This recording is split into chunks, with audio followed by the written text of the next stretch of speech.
All right, Bigger Pockets community, Andrew Cushman here, back for week 3 of 8 steps to buy your first or 10th multifamily property. It's good to be back with everyone.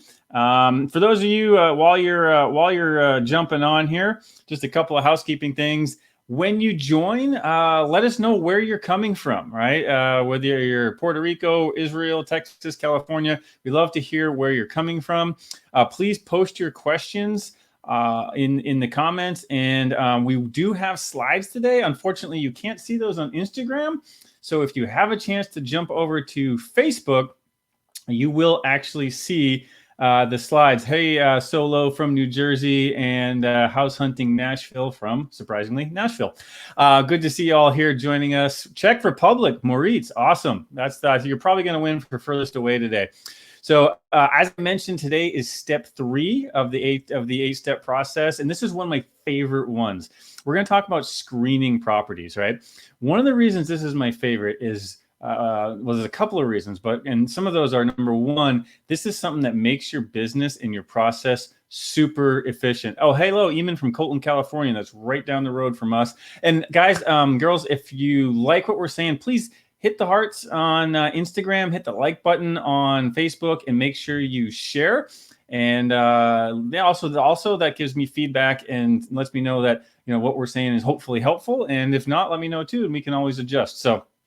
But one of the reasons what we're talking about today is one of my favorite topics is it gives clarity. Thank you for all those hearts. It gives clarity to your business, and it gives and makes it more efficient, right? That's number one. And then number two is this is the step where we start diving into the real estate itself. And that's where things get a little more fun, a little more exciting with real estate, right? You're looking at the market, you're looking at the neighborhood, you're looking at the property, and you're looking for red flags, but you're also looking for overlooked opportunities. And this is where that kind of stuff starts to show up and where it starts to happen. So this is one of my favorite things to do. Also, this applies whether you are looking at a duplex or a 250 unit property, right? The process is exactly the same. So don't worry about, I'm only looking for 4 units and, all these guys are talking about 100 units. None of that matters for what we're talking about today. This is just like David Green's book about long distance real estate investing. You can apply those principles no matter what size property you're for. This is another one of those topics where it applies across the board. I would do it, and I do it, whether I'm looking at 10 units or 100 or 250, right? So keep that in mind. Again, post questions. I'll pause occasionally and jump in. Oh, wow. We got lots. Oh, Halifax, Canada. Nice to see you here, Cynthia. Appreciate it. So, all right. With all of that said, we're going to get started. And for those of you who haven't met me yet, for the full story, go back to Bigger Pockets episode, I think 170 and 279. But I've been doing multifamily full time for about 10 years. I used to be a single family flipper before that. And I've done about 2,100 units in the apartment world. Mostly B class out in the Southeast United States plus Texas. So, all right, with all of that, let's get going. Let's see. Hopefully, all right, it looks like everyone on Facebook should be able to see my slides here. So, as I mentioned, first 2 weeks, we talked about how to pick a market and then how to build your team. Those were recorded. So if you missed those, go find them on Bigger Pockets and go ahead and get caught up. And then this week, we're going to talk about screening properties. So what, you've chosen a team. You've chosen a market, you've built the team, and some of your team members are brokers. And so those brokers are going to be feeding you deals, right? Emailing them to you, calling you. And if you're doing it right, you wake up in the morning, you've got 10 properties sitting in your inbox. And it's like, wow, okay, I don't have time to look at all 10 of these. How do I weed this down, right? How do I figure out, okay, there's probably 2 in here that are worthwhile. Which 2 do I look at? That's part of that. That's what this process does. This helps you figure out, okay, these are the 2 that are worth taking the time on. So we're going to go ahead and jump into that. And while I did want to throw up, when we're getting started here, I want to throw out a question to all of you in the audience. And again, just post in the comments on Instagram or on Facebook. And I want to ask anybody, and this is even if you've only looked at properties, even if you haven't actually bought one, right? I'd love to hear what your answer is for this. So the question is, what is one thing that is an automatic no for a property for you, right? So if you're looking at a property and you see this thing, you would just go automatically like, nope, not interested, not buying it, right? I'll give you an example for me, and we're going to go over some more in the next 45 minutes or so. But for me, if I see a property with a chiller system, then I'm out, right? Somebody say, well, what the heck is a chiller system? Well, back in the 1970s, and you see this a lot in Texas, and mostly in Texas, but you also see in Oklahoma and then a few other parts of the country, is I'm sorry, I'm watching all the comments. So I'll explain what a chiller system is here in just a minute, but I want to catch up on these comments. So people, things that are an automatic no for people, bad location, yes, that's definitely the case. Septic tanks, I tend to agree. I am not a very fan of septic tanks. I won't buy anything with septic tanks. Anything structural, you know what? That can be the case. But if you can find a contractor who can solve that problem, that could be an opportunity. So some structural things are worse than others. So maybe keep your eye open on that. HOA, which stands for Homeowners Association, and that actually does apply to apartment complexes. We looked at one this week where it was part of an HOA. That can sometimes be a problem, and sometimes it can be just fine. Foundation issues. Again, that's one where if you have the right, I've known people who, actually I know one investor in particular who his whole business is to go find properties with foundation issues because he knows how to fix them, right? But for me, I'm the same way. If I see something with a foundation issue, that's going to be something I'm going to have to decide whether or not I want to deal with. So yeah, lots of great answers here. Appreciate everybody post. Chandler says bad weather.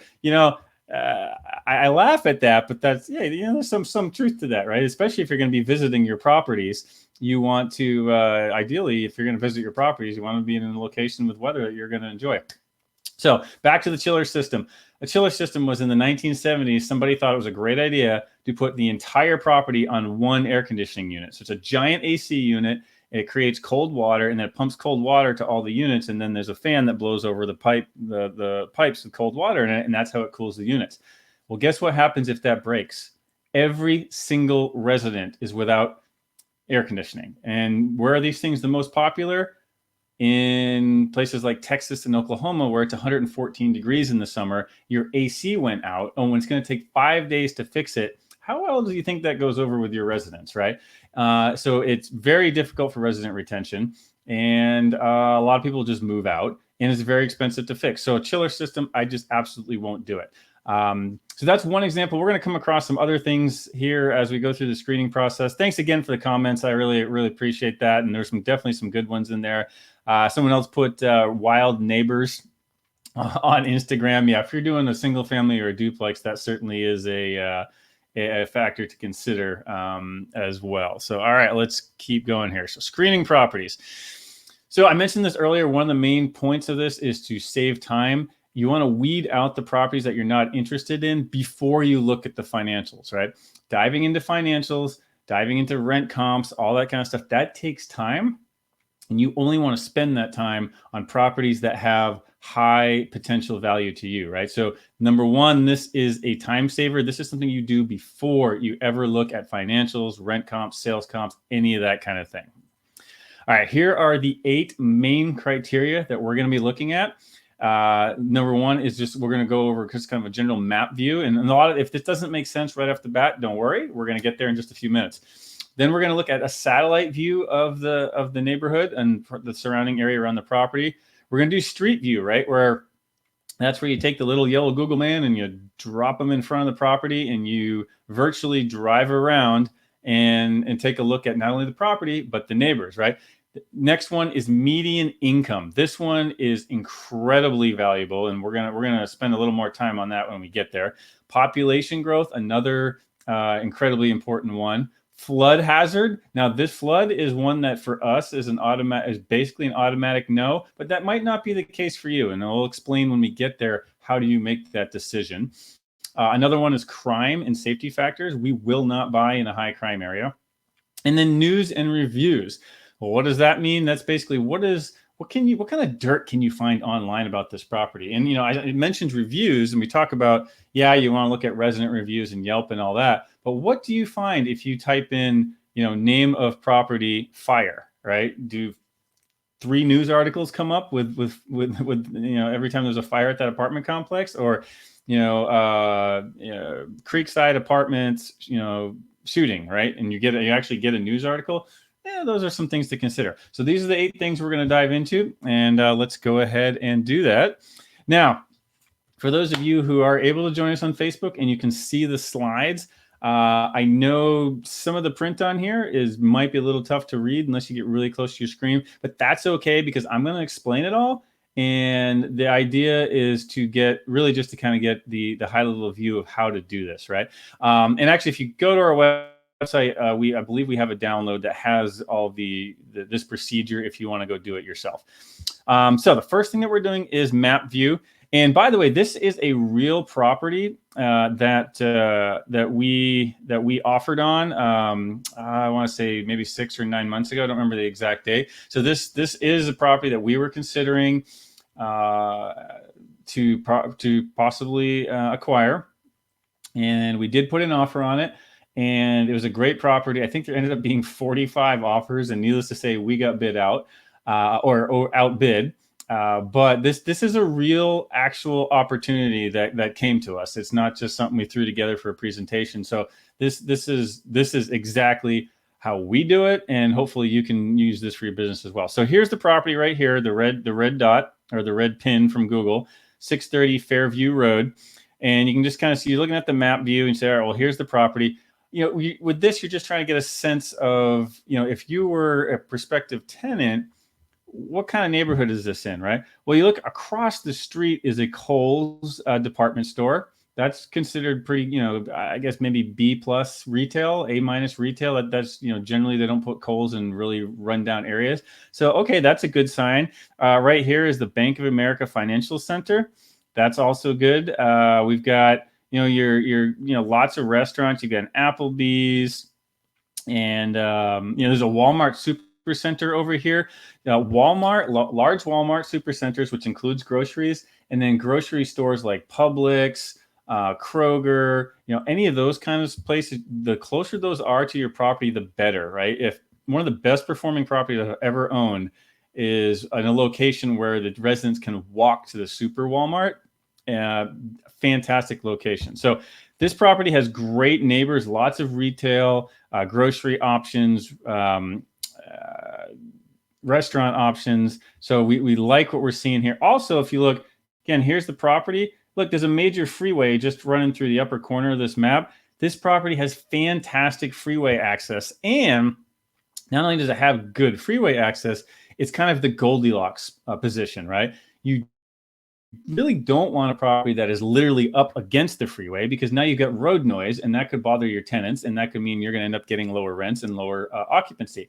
But to have actually a larger rental pool with with people that have great jobs and need to commute into maybe a larger city or commute somewhere else nearby, if you can have a property that's just like a half a mile or just off the exit, that's ideal. And if you look at it, that's what this one is. The property's right here, and then they just come out and boom, they can get right on highway. I think it's 385, less than a half a mile down the street. So this one checks off. We like what we're seeing on the map view. And let me see here. Do we have any questions specifically on this? Let me refresh before I move on. So, all right, we'll keep going. And again, if you do have questions, please post them. Usually we can't get to all of them, but if I see your question and I can kind of work it in, then we'll definitely do that. And if not, we can, if we have time at the end, we can go back and try to catch up on them as well. So, all right, so here is the satellite view. This is just kind of a zoomed in look. And, as we've got noted here, Jeremy Lane on Facebook asked, what area is this? This was South Carolina. I don't remember the exact town, but it was up in South Carolina. It might have been in the Greenville area. So we're looking at, here's the apartment complex. And we like to see, okay, we've got lots of greenery around it, so we shouldn't have problem with loud neighbors or neighbors that can cause issues like small convenience stores or anything like that. You can also tell here the roofs look like they're in decent condition, right? You don't see tarps on here. You don't see multiple colors that indicates tons of patching. So this tells you, okay, the roofs look like they're in pretty good shape. And having to replace roofs can be one of your most expensive capital projects. So that's a good thing to know. And then also just kind of get a general sense. Well, this satellite view, everything's green. The landscaping looks like it's basically in good condition, and the pool is light blue, which is generally the color you want it to be if somebody's going to swim in it. So that means that if they're taking care of the pool, they're probably taking care of most of the other stuff. And my guess, just by looking at this, my guess would be that this property is fairly well maintained. Now, if you look at that pool and it's either empty or dark green, meaning it's full of algae, then that means they're not taking care of it, and that means you might need to spend some extra money, but you probably have an opportunity there. And so Opus64 on Instagram just asked, hey, what are you looking at? I can't see your screen. Unfortunately, we can't live stream to both Instagram and Facebook. So if you want to see the slides that I'm looking at, jump over to Facebook Live.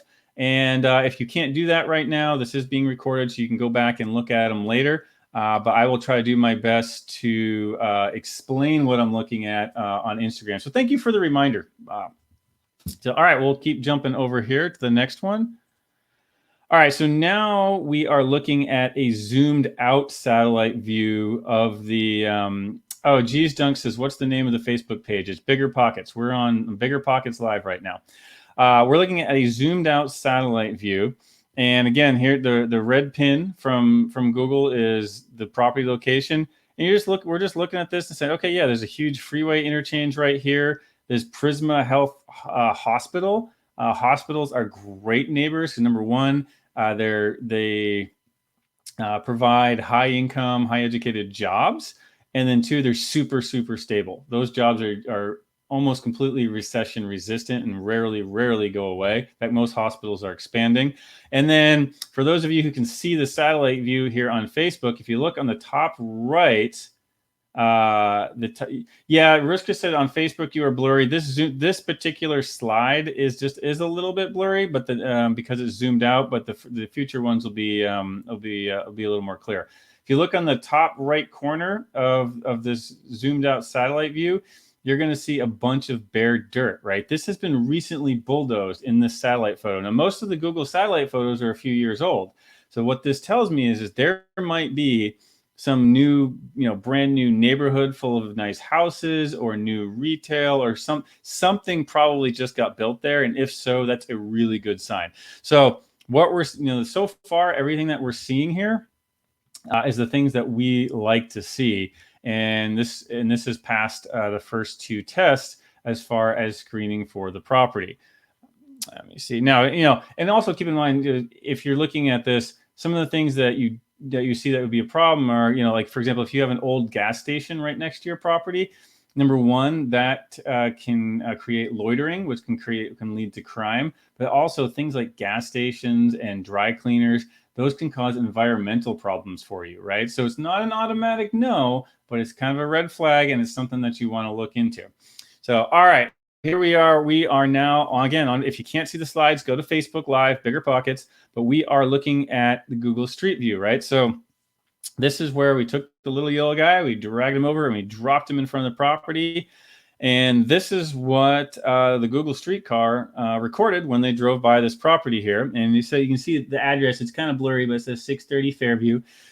And if you were doing this live, what you're going to do is you're actually going to kind of walk up and down the street, and you're going to go into the parking lot if it's available and get a sense of what the properties look like, and then also what the neighbors look like, right? So again, you're kind of layering on top. You're just going, okay, what does the map look like? What does satellite look like? What does Street View look like? And you're building a overall picture of the asset in the neighborhood, and kind of get an idea, is this something that you want to buy?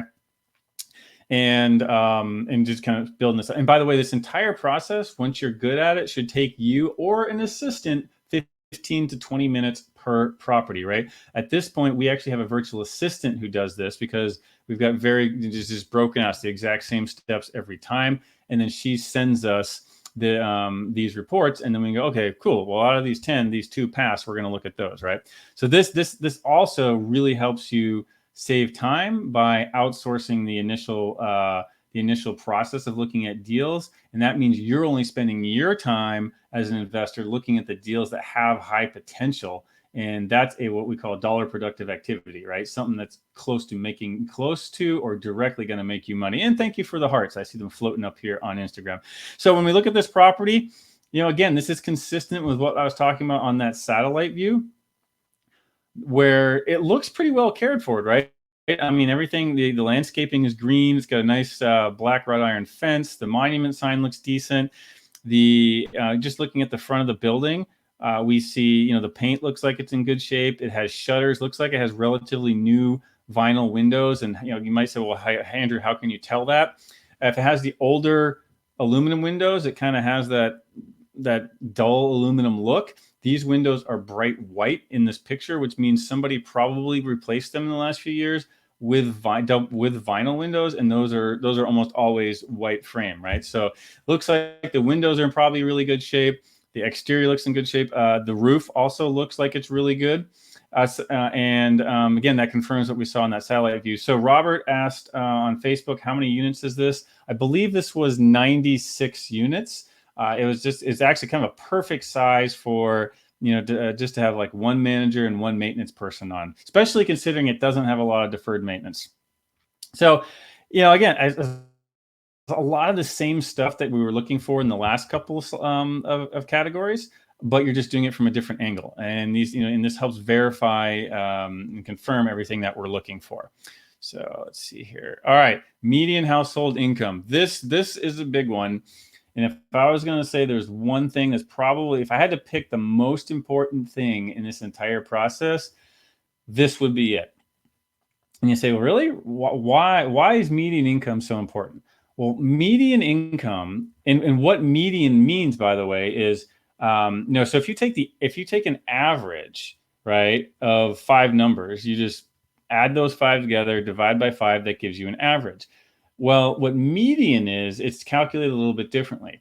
And so if you say the median income is $50,000 per household, that means that half of the population is below 50,000 and half of the population is above 50,000, right? So if you've got some people that make $200,000 and you took an average, that average number would be different because the $200,000 people are skewing it higher, right?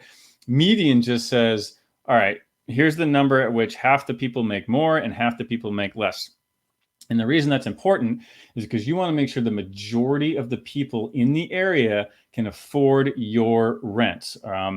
And so how that works is, and then actually stepping back a bit, the statistic that I've seen is that 80% of your residents will come from within a 2-mile radius of the property itself.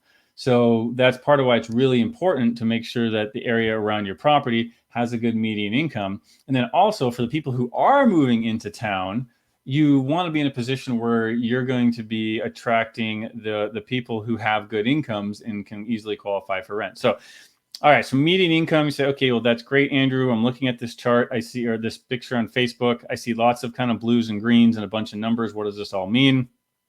So this data comes from, so all the other slides that we just looked at, that is free data from Google.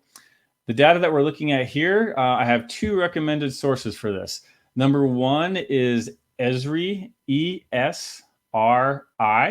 It is a paid data service, and you can pay, I believe it's only $100 a year, and you can have full access to this data. If you're consistently looking to do deals, even if you're doing 1 property a year, it's worth the $100 to subscribe to Esri and get this data. So again, I'll repeat, it's ESRI, and I believe it's $100 a year, and you get, not only do you get this data, but you'll get a bunch of other stuff as well. Another source for this, if you don't want to sign up for Esri, it's not quite as good, and I believe they only give you limited looks for free, but it's richblockspoorblocks.com. And I'll repeat that, richblockspoorblocks.com. So what we're here, median income. If you look at this chart, it bound, in the pink on the low end is 31,000, and then we've got some darker areas where the median income goes all the way up to 100,000, and right where the property is, which is the most important piece, it's 53,000, right? So we'll call it 50,000. In our experience, the ease of management of a property and the profitability of the property goes up with median income, meaning the higher the median income, the easier it is to get good residents, the less delinquency you're going to have, the less crime you're going to have, and the less headache you're going to have managing it, right? Now, does that mean you can't make money in lower income areas? Absolutely not. You can. Many people do. It is just a very different proposition. And you have to have the absolute right kind of management and procedures to have success in those kind of properties. Candidly, these kind of properties, these kind of areas are a bit more forgiving. And when we look back at the 2,100 units we've done over the last 10 plus years, not only are our most profitable ones, the ones that are in these areas, they were also the least amount of work, right? So if you're looking for that combo of least amount of work and high profitability, this is what you want to do. So we're looking at this and saying, okay, 50,000. Say, well, how do I apply that to screening deals? What does that mean for my business? For us, we will not buy, and thank you for all the hearts on Instagram. Hopefully, I guess that means we're hopefully helping someone at least.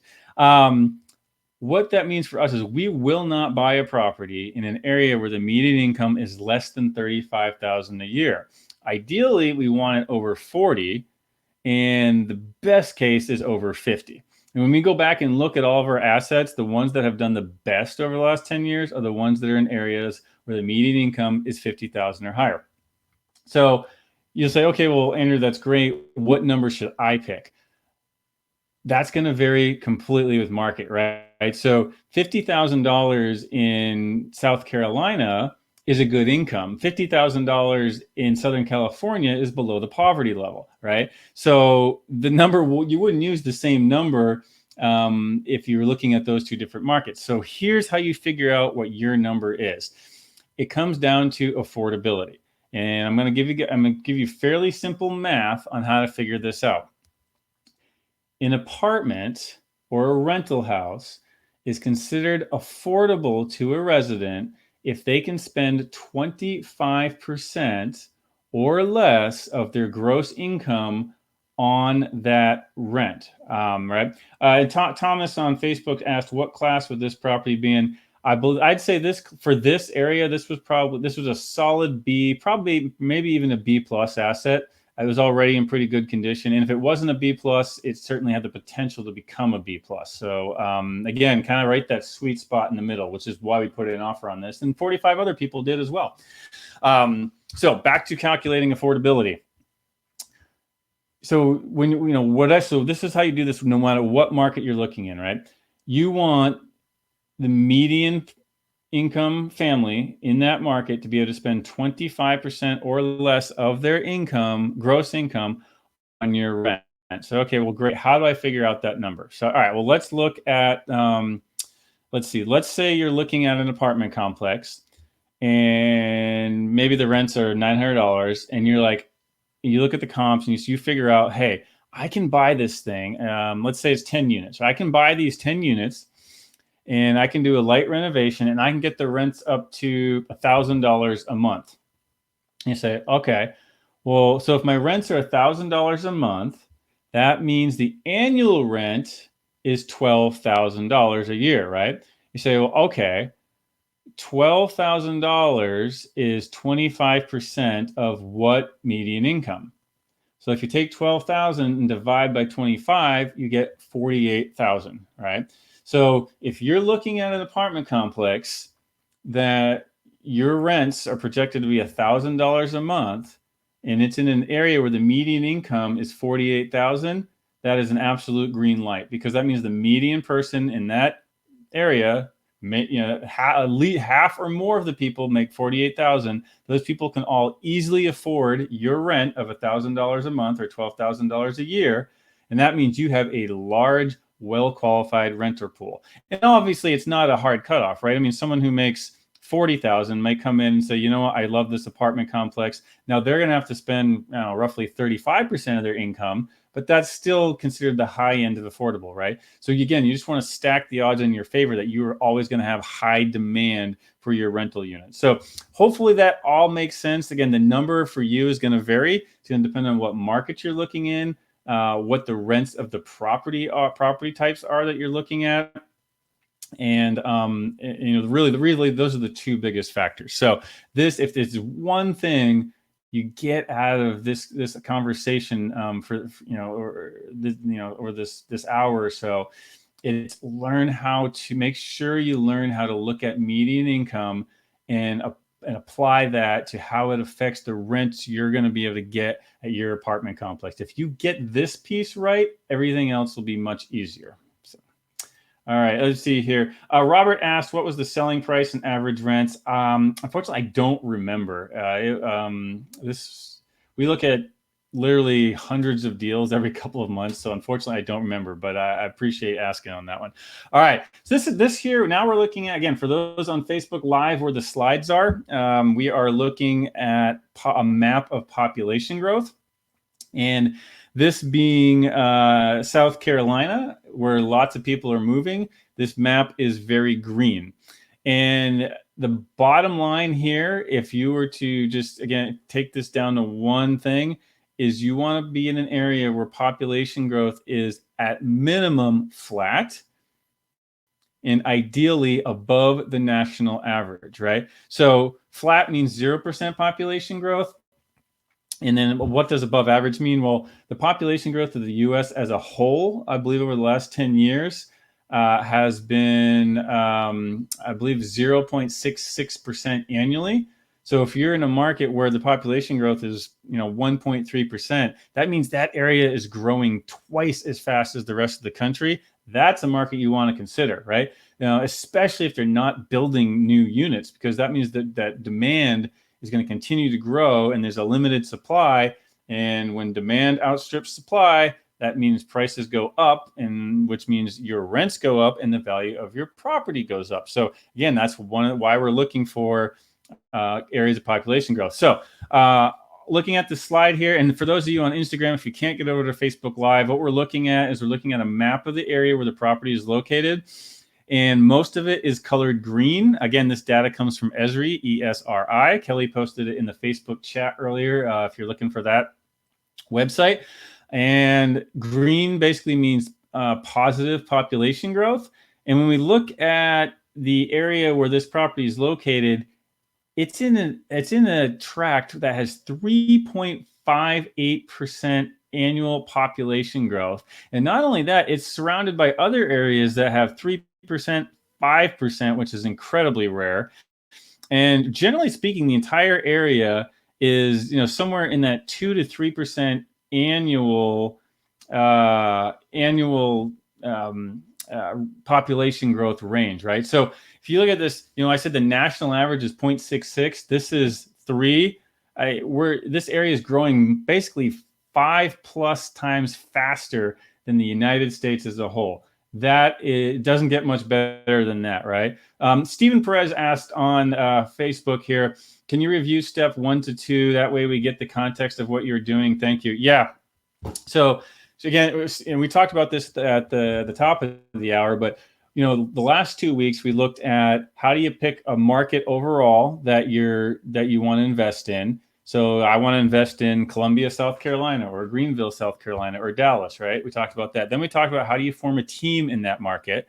And then once you've got a team, that means one of the results of that is you're going to be getting a steady flow of leads and deals coming into your inbox and into your brokers calling you.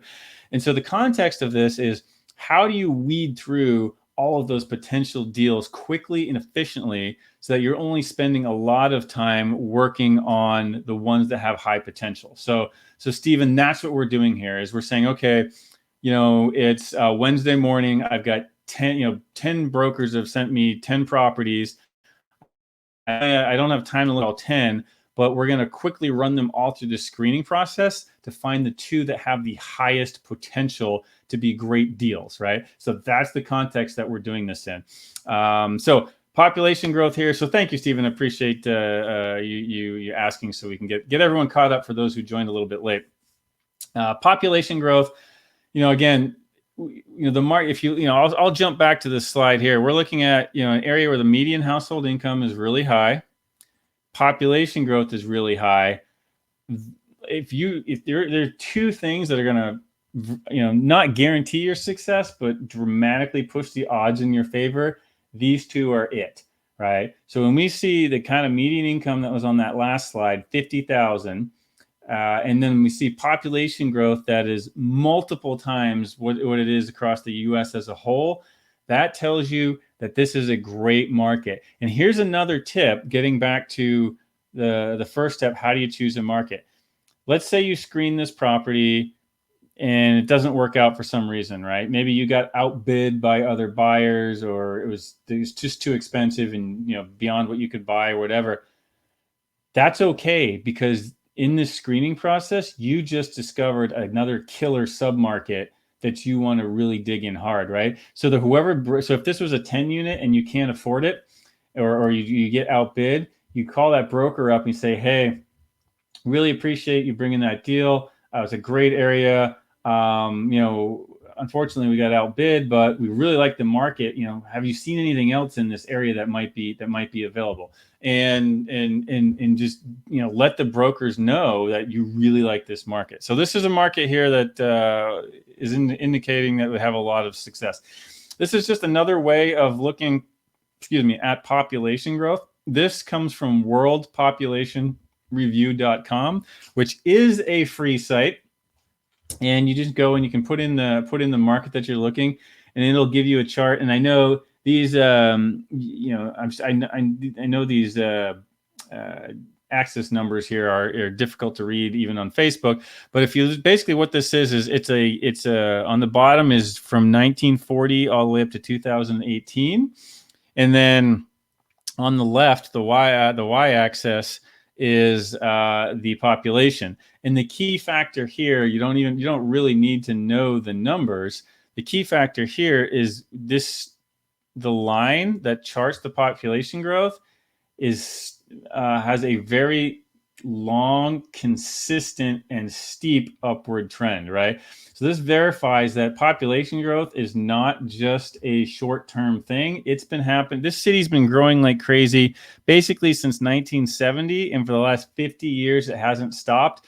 And if you look at the top of this curve, just in the last 5 years, the population growth has accelerated here, right? So again, this just confirms what we saw in the last slide. This is an area with great population growth, which means you're going to very likely to have really good success with leasing your units. All right, next is flood hazards. M. Doval said, what is this website? So the website that we're looking at on Facebook, it's worldpopulationreview.com. That is a free site, and generally has really good data for population growth. Again, worldpopulationreview.com. All right, next one is flood hazard data. This is a almost always a hard yes or hard no for us. And again, I know it's you can't read the details on Facebook here. Thank you for Cam Jack for posting in Instagram the website worldpopulationreview.com. So now we're looking at flood hazard. And pre Helena on Facebook asked what state, country. We're actually looking in. This is Simpsonville, South Carolina. We've actually got it on the slide here. So this is where this property is, Simpsonville, South Carolina. Again, I know you can't read the details on the map as far as the wording goes. That's okay. You don't really need to. The point here is we want to see, is the property in a flood hazard. This is also free data. You can go to, it's basically, I don't remember the exact website, but if you just Google FEMA flood maps, FEMA, and then flood maps, it'll take you to the government, the FEMA website, and you can put in addresses and you can get the flood zone maps for almost all of the country, right? They've got it pretty well covered. Certainly any area with significant population density. And what you'll see, you'll see that most of this is just looks like a regular old satellite picture, but then you'll see in the top right corner and kind of the top left corner, some areas that are colored blue. Those are flood zones, right? Meaning areas that have a 1% chance every year of flooding, which means 1 in 100. Every basically what they're saying is every 100 years the area floods with standing water. We will not buy a property that is in a flood zone. The reason being is flood insurance is incredibly expensive. It can be volatile, meaning that the price of it can go up significantly each year, and it is a competitive disadvantage to own a property in a flood zone because your tenants don't care about you having to pay for flood insurance. They're not going to give you extra rent because you got to pay for flood insurance. And so if there's a property just up the street where they don't have to pay for flood insurance, their expenses are going to be that much lower than yours, which means their NOI is higher, and that property is worth more, right? So you got to be really careful also with sales comps. If you got a property in a flood zone, it is not necessarily worth the same property that's across the street, not in a flood zone. So for us, we will not buy in a flood zone. Also, we just don't want the heartache and headache of having every resident flooded out of the units and them losing all their personal belongings, and then the property being on the news and all that kind of stuff. One potential exception to this is we buy in Florida and the Carolinas. We will consider, again, it's still a negative, but we will consider a property that is in a coastal flood zone because those are often built on stilts or they're elevated foundations, and every property in that coastal zone is also going to have to pay for flood insurance. So it's no longer a competitive disadvantage, right? So that might be the one exception. But in general, most of us, most people on this call are going to be, not necessarily buying coastal stuff. And so this is what you look at. Again, this is a couple of people are asking, Cam Jack. Yeah, hey, appreciate it. This is the second time you've helped everyone out. So I want to give you a shout out on Instagram. Thank you, Cam Jack. He just posted in the comments, like I said, Google FEMA flood zones and go to the website. That's where you'll get this data. It's free, and it's really, really important. So this is a hard no for us. If we get a property in a flood zone, we're out. We're done. We don't care about the rest of it. All right, crime and safety. This, for those of you on Instagram, the good news is you don't really need to see the slide as much for this one. We use a couple of different sources. One, Trulia. So Trulia.com has some crime maps. City-data.com has crime information. And then if we are taking a good solid look at a property, we will actually call the local police department and ask them not only about the property itself, but the neighborhood, right? Like, okay, do you guys have to go out into the property a lot? If you do, what for? How are the neighbors? All those kind of questions. Try to get a sense of what the crime is in the area. And basically, generally speaking, the higher the crime, the higher the headache, the higher the delinquency, the lower your rents, and the harder time you are going to be keeping residents, right?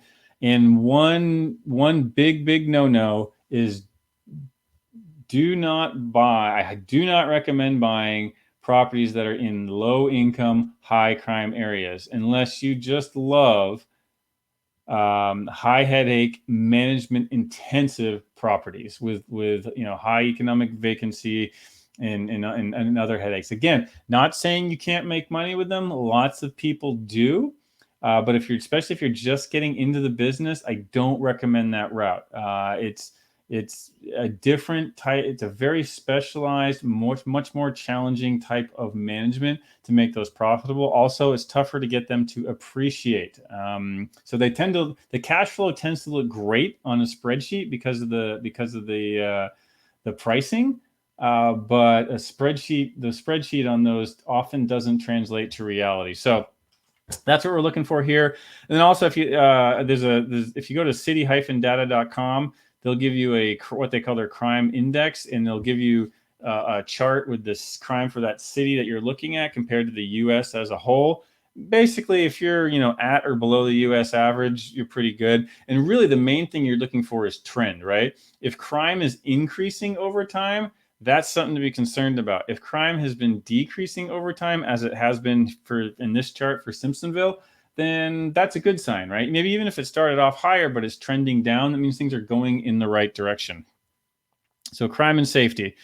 All right, and our final one here, news and reviews. And like I said, we are getting close to the end. So if you've been saving up any questions, or you had a question that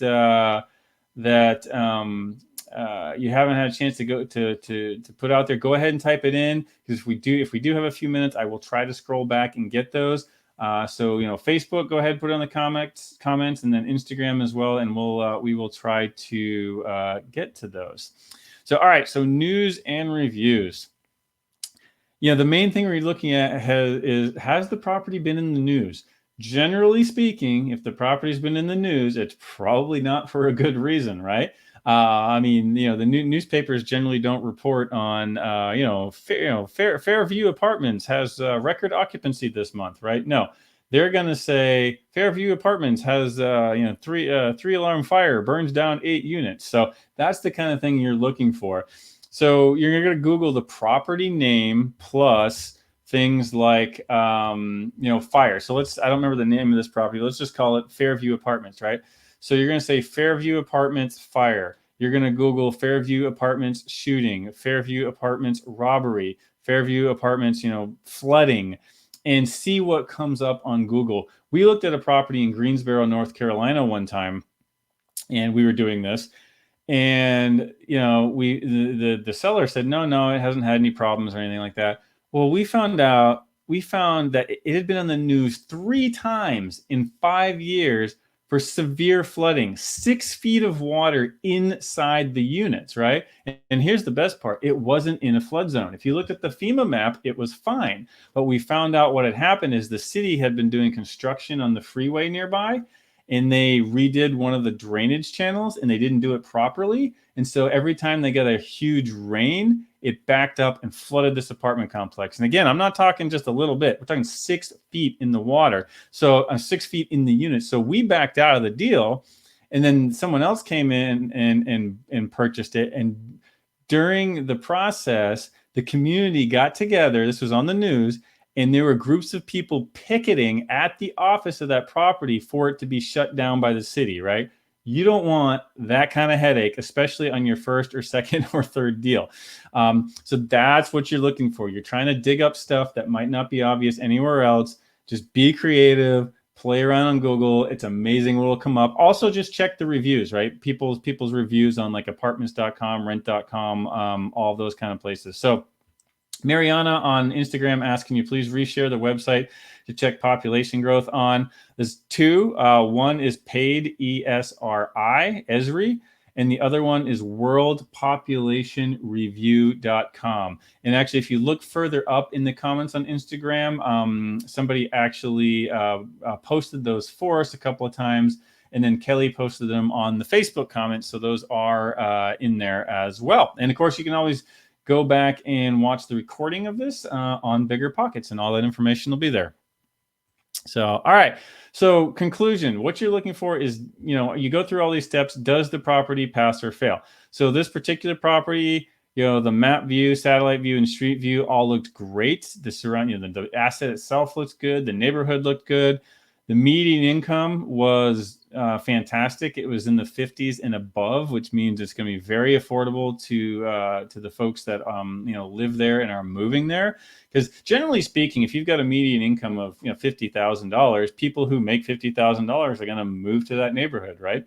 Population growth was amazing. It was like 5 times the national average. It was not anywhere near a flood zone.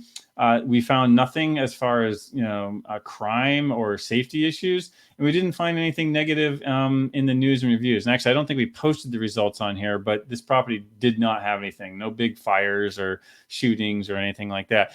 And some of you might say, well, wait, if there's a fire, does that mean I don't want to buy the property? It doesn't. But what it does mean is you want to find out what the reason for the fire was, right? Was it just someone fell asleep cooking, which happens all the time in apartments? Or was it they have a wiring problem, right? Those are two different things. The wiring problem could be an expensive thing that you're going to either have to fix, or you're going to keep having fires. The other reason you want to know about things like fires is once there's a big claim on the insurance, that means the insurance rate is going to be higher for 5 years. So if there's a big fire 2 years ago, you need to know that, because when you're doing your underwriting and your analysis of the deal, you need to factor in slightly higher insurance rates. So again, there's lots of little nuances and things that you're looking for here. And then again, we talked about news and reviews. So for, I know we kind of blasted through a lot here in 50 minutes, 8 different topics, 8 different things to look at. Hopefully had a chance to take notes. If you were, if you were driving or something like that, I'm sure there's a lot that got missed. We did go ahead and put this checklist on our website, just vpacq.com resources. It's not, there's nothing for sale or anything like that. Just if you think this is helpful, this checklist is on there for you to download. Basically, it's a thanks for being on Bigger Pockets and letting us share with you. So feel free to go get that if that would be of use. And then I just want to give a minute for any follow-up questions. If there's anything that we didn't get to, or maybe that you want me to reiterate, we just have a couple more minutes. So I'm going to take a sip of coffee and give you a chance to do that. And if not, we will wrap up. Cam Jack says, great presentation. Thank you. You're welcome. I love talking with everybody about this stuff. And thank you for posting some of the resources for us while we were talking. I'm sure that was appreciated by a lot of the other folks that are watching. So.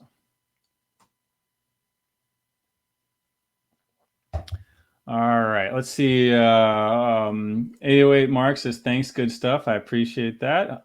I really do appreciate all the feedback, everybody. That lets me know that we're hopefully adding value, and gives me feedback to that we know, as we do more of these, what people are finding helpful, so that we can share this and hopefully get a bunch of other people to end up with their own portfolio. So, all right, I think we got most of these covered. If not, if there's something specific you want to ask, feel free to reach out to me. Best way is message me on Bigger Pockets. If you're not already connected with me there, just do a colleague request, and I'll be happy to accept that. Also, you can go to our website, vpacq.com. There's a contact us form there. You can connect with me that way, or somebody else on our team as well. And also, I did want to mention we are actually looking to hire somebody, part-time position for investor relations and marketing, and kind of helping us to put together more content. This is live, and it's fun to interact with everybody in Bigger Pockets, and we want to be able to do more of that. And we also want to be able to deliver more value and better presentations and specific information, and that takes a lot of time to put together. So we're looking to add someone to our team that can help us do that. And so if that's a skill you have, and you'd like to learn more along the way, then please connect with us, let us know, and we'll be happy to explore that with you further. So last thing is I want to talk about what we are going to be looking at next week. Again, first week we talked about choosing a market, then we built our team. Today we talked about screening properties. So, okay, I've got 10 properties in my inbox. I'm going to screen them all. Okay, these 2 look good. Now what, right? This is where we're going to dive into the underwriting. How do you actually analyze these deals? I said, okay, I've screened them. These 2 look great. I got to run the numbers on them. So what do we do? What do we do for underwriting? How do we decide if this is going to be a good deal? How do we decide how much I'm going to offer for this? And that's what we're going to go over next Wednesday. So look forward to talking with everyone then. And if you are interested in that position that I mentioned, we also posted that on the Bigger Pockets job forum, so you can find it there as well. In the meantime, hope you all have a great rest of the week. Go out there, look at some deals, analyze them, and go out and do the screening process. And then post some questions on Facebook and tag me so I get the notification. And I'm happy to follow up with you on the Facebook page as well. So all right, everyone, have a great evening. It was good talking with you, and we'll see each other next week. Take care.